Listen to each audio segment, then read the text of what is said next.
Crossover Thursday is presented by PrizePicks. Download the app and use code LOCKEDON NFL to win $50 instantly when you play $5. I'm Julian Council, the host of Locked On Panthers. He is Chris Clark, one of the hosts of Locked On Chiefs. We're talking Panthers and Chiefs on Sunday here in Charlotte. The Chiefs are 10.5-point favorites on the road. Look, last week, it looked like it opened up at 11.5, so the public has at least bet that down to 10.5. We'll see. Maybe it gets down to 9.5 if the Panthers can find a way to shock the world. But looking at this game on Sunday, Kansas City, three things that they must do to win this game. Now, considering how well the Chiefs have played, they maybe only just need one thing in Patrick Mahomes to be Patrick Mahomes. But you can give me two more things, Chris, that the Chiefs need to do in order to win this game on Sunday and maybe replace that first one, Mahomes being Mahomes.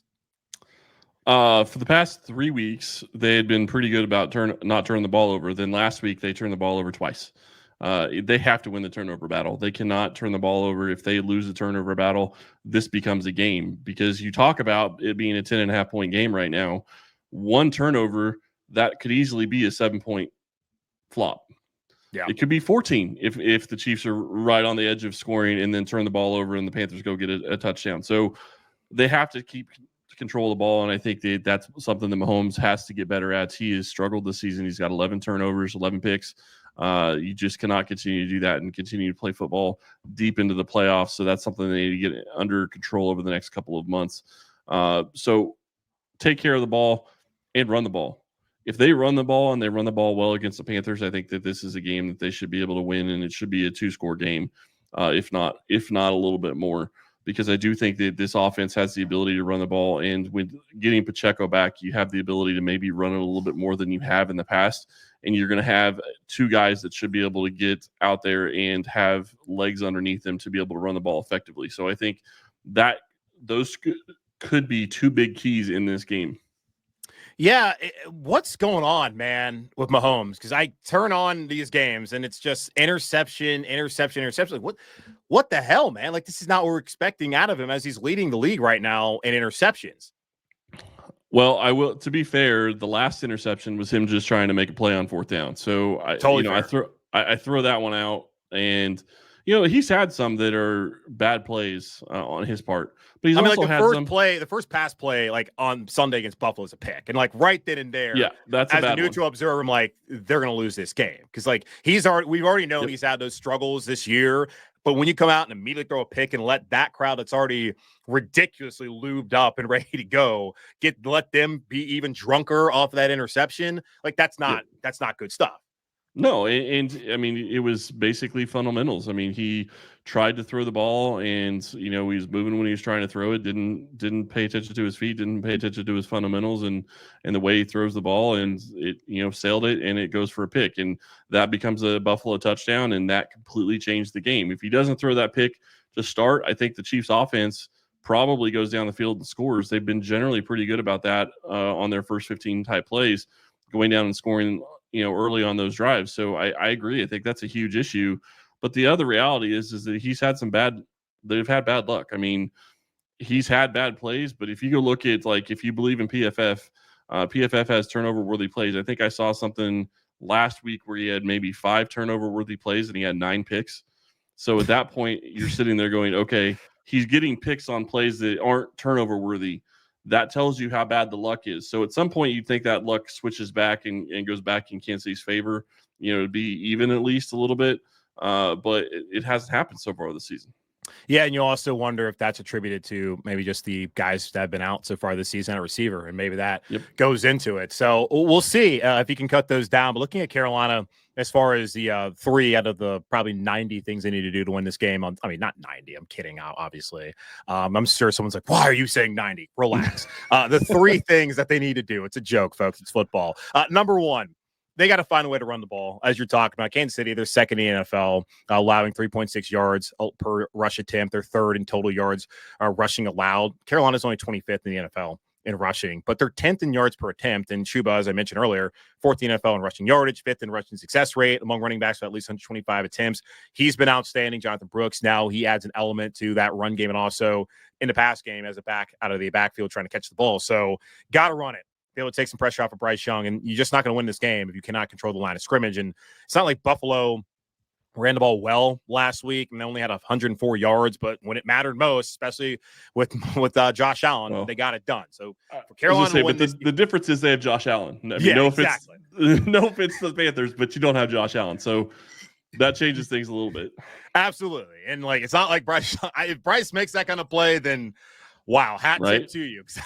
You would have to do the same thing as a Chiefs fan, but no, they're going to have to do it the old school way by lining up and trying to run it down their throat. And Cade Mays could get started once again at center, which has been an interesting development as Brady Christensen was in that role. The Nicky Aquana, who's back this week at left tackle, he was out the last couple of weeks, and Christensen moved to the left tackle. And Cade Mays, who was on the Panthers roster last 2 years, they cut him at roster cutdown. He was on a Giants practice squad. They went out there and brought him back to Carolina, and he did a really good job against Dexter Lawrence last 2 weeks ago in that game in Germany. So we'll see what he can do potentially this week against Chris Jones, another high-paid, talented defensive tackle.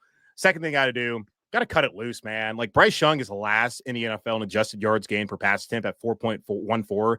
And just to add some context to it, the next closest player is Deshaun Watson at 5.12. So that's nearly a full yard more per pass attempt. And Andy Dalton, by the way, hasn't been much better when he's played. He's 33rd out of 36 quarterbacks qualifying according to Pro Football Reference at 5.37. Dave Canales admitted earlier this week that he has not allowed Bryce Young the opportunity to throw the ball down the field as much as maybe he should have, and he's got to do a better job. He's taking accountability, and you're not going to beat the Chiefs by just trying to straight up run the ball if you don't even try to open up the pass game and throw it down the field. And I looked at it, saw 4 receivers last week for Buffalo had 20-plus yard receptions. First time it's happened for Kansas City this season that they've allowed that.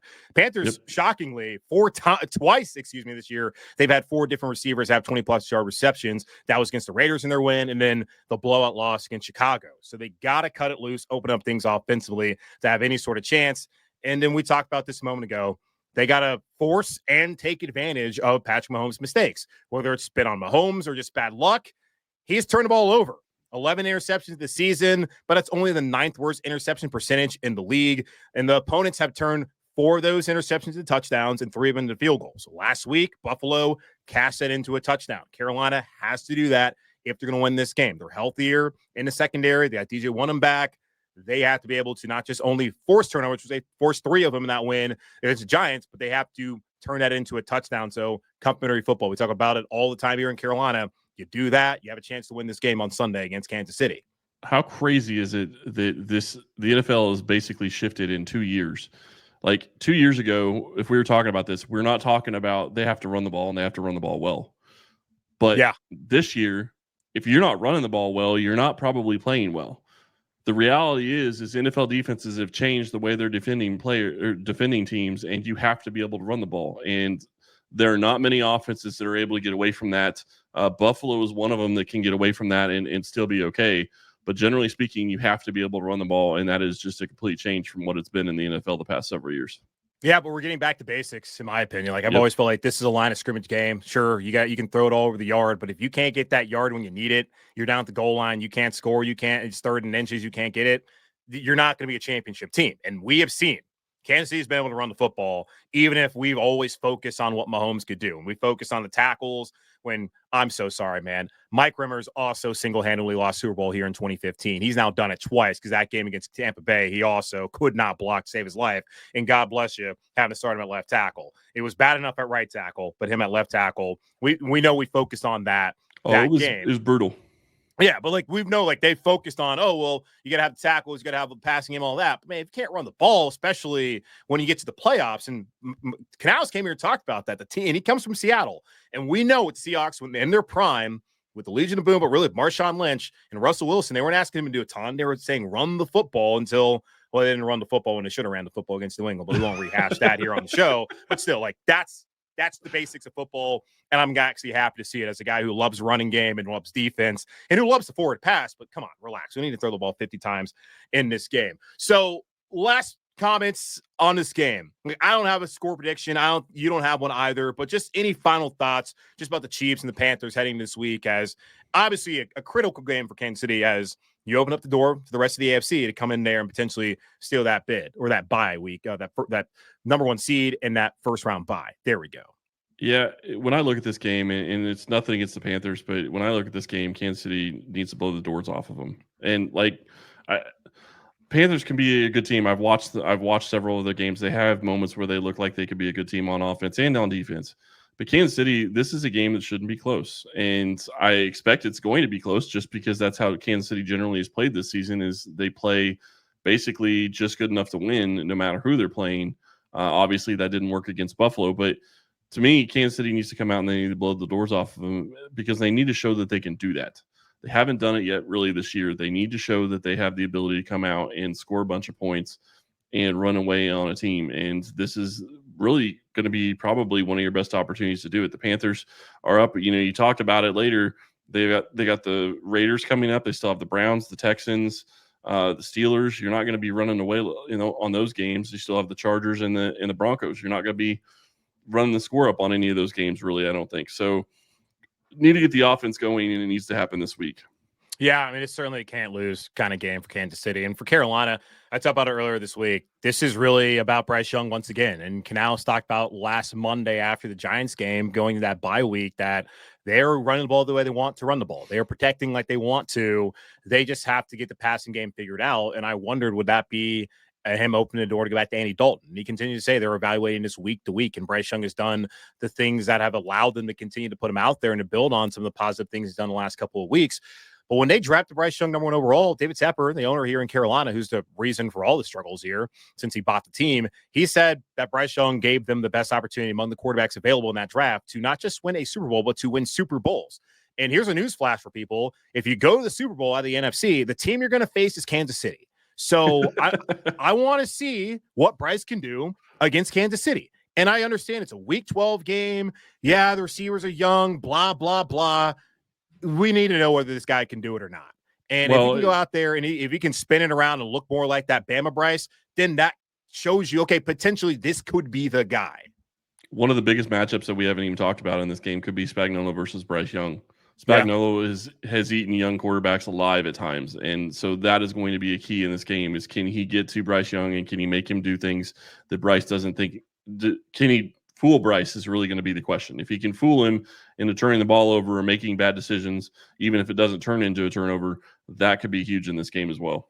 Yeah, I mean, great point. Like, these are not the stakes that you're going to have to overcome and face in the playoffs and potentially in a Super Bowl if they ever get there with Bryce Young. But these are the kind of teams and the kind of coaches and players you're going to have to go up against. You're going to have to overcome if you ever want to hoist the Lombardi. So I'm looking at that.